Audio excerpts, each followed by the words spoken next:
Shalom, kita jumpa lagi di dalam YouTube channel saya ini, Samelo Family. Sesuai dengan janji saya dari awal dari YouTube ini, bahwa dengan saya memiliki 7 anak dan 5 yang bekerja di luar negeri, hanya dengan bermodalkan doa, ya. Terus mungkin para pemirsa atau saudara-saudara sekalian yang mendengarkan YouTube ini berpikiran doa yang bagaimana sih yang dikabulkan oleh Tuhan. Di sini sesuai dengan yang saya ikutin di dalam diklat tentang doa dan juga pengalaman-pengalaman hidup, saya akan membagikan kepada Bapak Ibu yang dikasihi oleh Tuhan bersama keluarga, doa macam apa sih yang saya naikkan sehingga Tuhan bisa menjawab. Sebelum saya melanjutkan ke depan, saya mau memberitahukan bahwa apa itu doa. Ya. Doa itu adalah hubungan dengan Tuhan. Jadi ada hubungan kita yang akrab dengan Tuhan, ada komunikasi yang nyambung. Jadi sebelum kita berdoa, kita yakin bahwa di hadapan saya ini saya sedang berbicara dengan Tuhan. Ya, itu awal daripada bagaimana kita berdoa yang sebenarnya. Ya, nah setelah kita tahu bahwa komunikasi saya dengan Tuhan ini lancar dan ada, mungkin bagaimana kita merasakan. Tentu kita bisa merasakan di dalam kehidupan kita, bagaimana kalau kita berbicara kepada seseorang dan orang itu tidak ada respon. Atau nggak ada orang di depan, kita ngomong sendiri, jadi kayak jadi kayak orang gila lah gitu ya ceritanya, karena kok orang bicara tidak ada lawannya gitu. Nah demikian juga dengan Tuhan.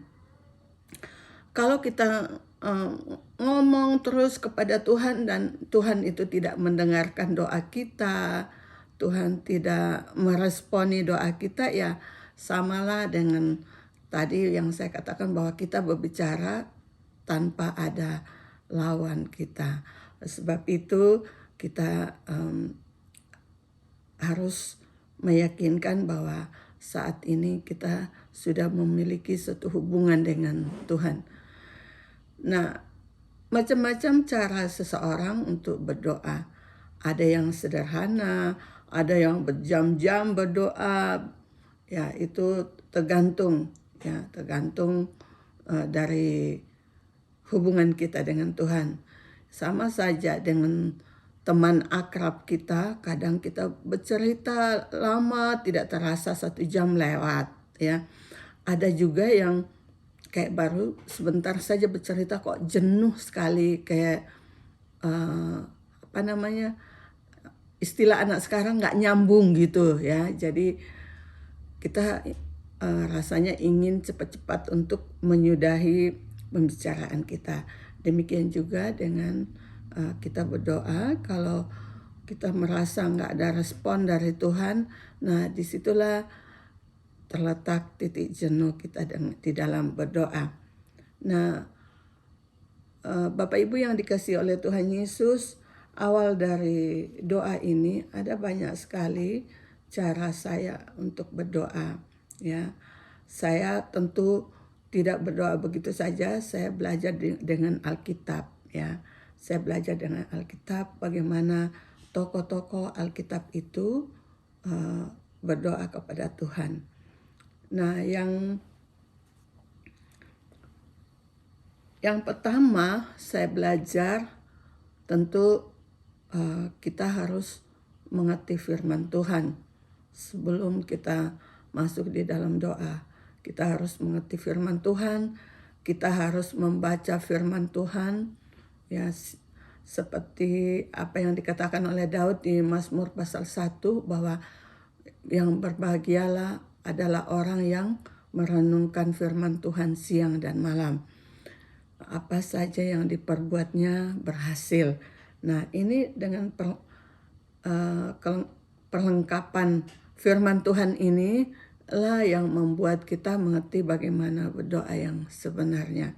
Nah, satu tokoh yang di Alkitab yang saya kagum sekali yaitu Musa. Ya, Musa waktu dipilih oleh Tuhan untuk membawa umatnya keluar dari perbudakan di tanah Mesir, ya. Dan waktu di tengah jalan umatnya itu memberontak kepadanya, bahkan mereka membuat satu patung lembu dari emas dan mereka menyembah. Mereka menganggap bahwa patung yang dibuat oleh Harun itu adalah Allah mereka, dan itu membuat Tuhan dan juga Musa murka besar, sehingga Tuhan katakan, saya akan menghabisi umat ini karena mereka ini adalah umat yang tegar tengkuk. Ya, itu bagaimana cara Musa untuk berdoa? Tentu ini suatu doa syafaat yang luar biasa yang dinaikkan oleh Musa. Dia mempertaruhkan semua yang berharga dalam hidupnya. Ya, contohnya di dalam, saya akan bacakan di dalam Keluaran 32, ya. Keluaran 32. Keluaran 32, ayat yang ke 32 juga. Keluaran 32 ayat yang ke-32. Waktu Tuhan sudah mau membinasakan seluruh umatnya, Musa berkata, tetapi sekarang kiranya engkau mengampuni dosa mereka itu. Jadi Musa meminta kepada Allah untuk mengampuni umatnya itu. Jika tidak, hapuskanlah kiranya namaku dari dalam kitab yang telah kau tulis. Ya, dia mempertaruhkan yang paling berharga dalam hidupnya, yaitu dia minta namanya dihapus dari kitab yang ditulis oleh Allah, yang sangat menentukan sekali Musa untuk masuk dalam surga. Ya, kalau nggak ada namanya di situ ya dia ditolak, dan itu dia pertaruhkan buat umat Israel, ya, buat orang lain, ya. Nah, Bapak Ibu yang dikasihi oleh Tuhan, apakah kita pernah berdoa untuk mempertaruhkan yang paling berharga dalam hidup kita untuk orang lain? Nah, ini kunci awal daripada keberhasilan kita di dalam kita berdoa.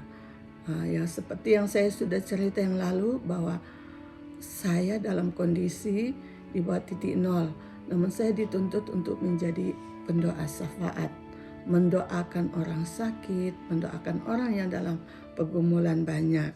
Dan itu betul-betul saya lakukan dalam hidup saya, dan saya percaya bahwa inilah kuncinya Tuhan memberkati saya di hari tua saya bersama dengan suami.